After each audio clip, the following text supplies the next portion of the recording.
По принцип искам момче. Един приятел ми даде съвет. Ако искаш да е момче, стой с чорапите.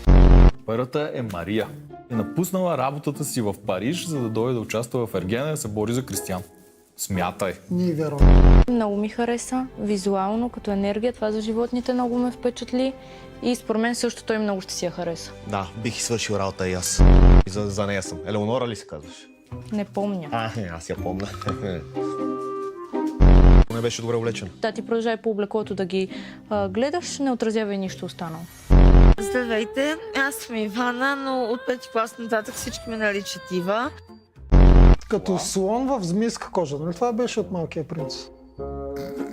Рече мацката слон в змийска кожа ли? Нещо такова. Само гледай. Скийка в котарак. Сега слушахме една ваша песен, в която пеете следното.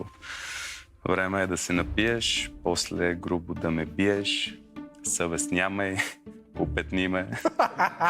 Объркани сме малко, коя точно сте вие?